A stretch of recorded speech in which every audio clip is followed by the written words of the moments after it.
Then moving on to the next topic, we'll get on to apps and content. Okay.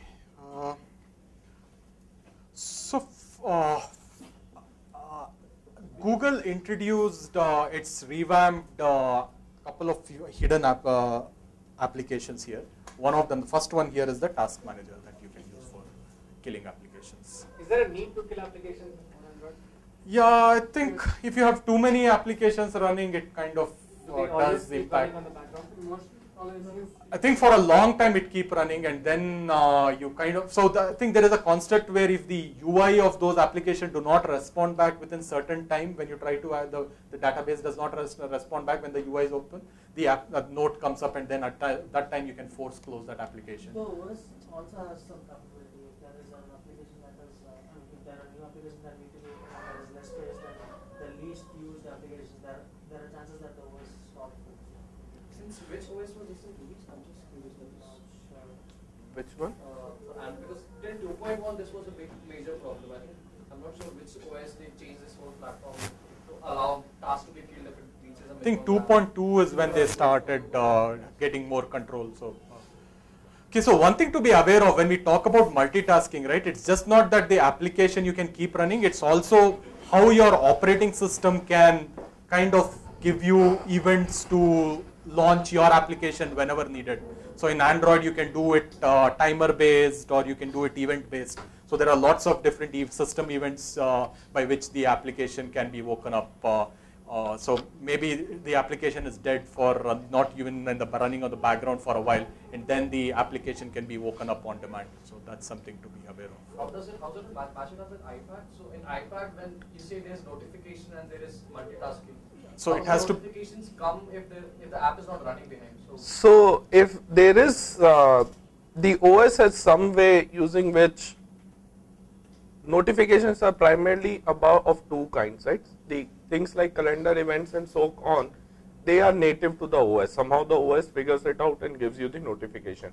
The other kinds are when there is a server out there or website somewhere for which you may have an app. Let's say I use the NDTV app, and from time to time it will send a notification. That's something which is sending from remote. Now there is a way in which OS knows that okay, a notification has been sent to this device. It will show you the notification. The app is not running. If you click on that notification, then it will bring up the app. Now, control on which applications can trigger this kind of notification? Or so most applications, it does allow you to send notifications. As an iPad user, personally, I can say disable all notifications, or an app by app basis, I can say disable for this, enable for this, and so on. So that way it's fairly good, and usually that's the first thing you get asked when you install an app, that this app wants to send you notifications. Do you want to allow it or not? So that way it's easy. The other way in which Apple has addressed this concept of how do I wake up certain applications, right? There is by using certain events, right? So applications which deal with location, it gives you a way to say that okay, wake me up when I move outside this area, or when I move to this area, and so on. So that way those applications got woken up and they can do something in the background itself and then die again. They get a limited period and then they die again. The other, and I think Android also has similar capabilities, but this is an exception which iOS has made. The other is applications which run audio. It lets them run in the background. For example, your iPod app and certain other music and audio apps, it will let them run in the background even though you are doing something else. And there are exceptions to that, and they don't allow that for everyone, but there are a fair number of such apps as well. The third is apps where you need to have, let's say, some kind of a video chat, or it's a VoIP kind of app where someone from outside may want to reach you. So again, that app needs to get a certain right, but if you have that, then like a notification comes in the notification bar and just remains there until the user clicks. In this third mode, there is some kind of a notification which directly goes to the app and wakes it up, and it can do something about it. So they do have these exceptions, but yeah, the norm is that most apps will kind of run for a little while in background, and then they'll kill the process. And we'll cover some of that in the technical section as well. On app lifecycle. Okay. Any other questions before we? Okay, so moving on to the next section, which is all around apps as well as on content. So last July is when Google introduced a completely revamped Android market, which was more tablet friendly. Originally it was used to be just for phones, and now it's a completely different look and feel, leveraging the fragments capability with Honeycomb. It started with about 100 or so tablet applications. Now you have really loads and loads of them, tens of thousands of applications across a wide array of category, games, applications, productivity, so on and so forth. So lots and lots of apps. There is also an excellent range of all Google applications that are available free. So even applications like Google Earth, Sky, Google Goggles, all of them are available. Not natively on this device, but they are free, available for free download from Android market. Couple of, I think, notable Google applications which are available locally or natively on the device is what is called navigation, which provides turn-by-turn driving directions. So I think you could argue in a tablet it may not make sense, but very useful on a phone. There is something called Places, Google Latitude, YouTube is there, Google Apps, Map is obviously there. So some things which are natively available for free, and then others you can download for free from market. Samsung also has added some applications, as we discussed earlier, to add its own value here.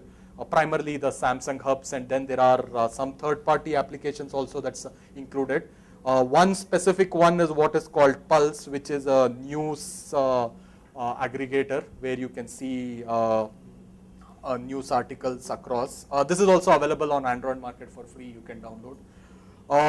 The device also has free document editing applications, as we discussed earlier. So this one has called Polaris Office, which can let me create documents, presentations, all of that.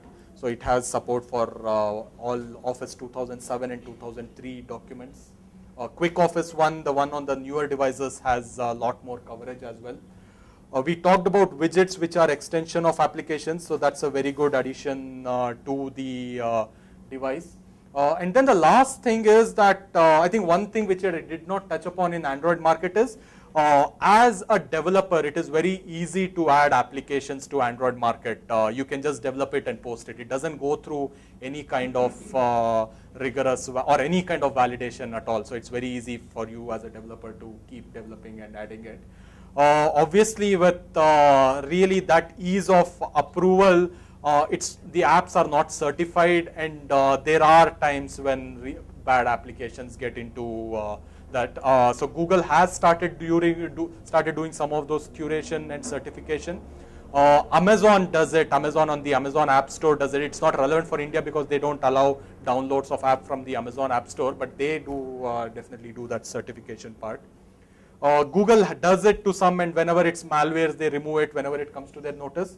But what definitely Android has done is provided tools for you to look at how applications behave in terms of battery usage, memory usage, all of that, and then as users take your decision. So with Ice Cream Sandwich, they have also added a capability to monitor data usage as well. So this shows you how long it's running, what are the apps, how are they being used, all of that. So there are these tools which are available for users to use and make their decision about the application. What kind of security do they provide for uploading apps or downloading the apps from? So good question. So one thing which I like about this is that when you download any application and install it, so one is when you download in Android market itself, it tells you about what type of permissions or resource permissions that application uses. So let's say it's trying to use your location information. Let's say it's trying to access your messages, contacts. All of that are something that users will need to approve manually. It's not that the application gets those access rights automatically. So the users can view it in Android market, and also when the app is being downloaded, you need to specifically go and allow applications that they can now. So just give me a second, I can show you the.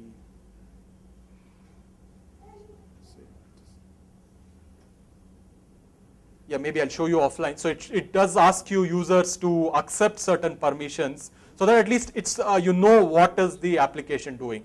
It's a different thing that the list is growing long, and sometimes you may know, it's like a end user license agreement, right? You may not give a closer look at it, but at least it kind of is there as a check. You can focus on important things like message, contacts, location information, and then decide whether you should be giving access or not. Based on the resource it is going to access, does Based on Android highlight whether this app is really advantage for us or not? It doesn't take any judgment on that. So there are featured apps and recommended apps and those kinds of things, but it doesn't take a judgment on, it will use usability of, its rating is there. So there is an open community where you can rate and decide, users decide for themselves, but Android, Google does not interfere in that process. There is definitely the featured ones, and there is something called staff choices, which is what they have recommended, but they don't really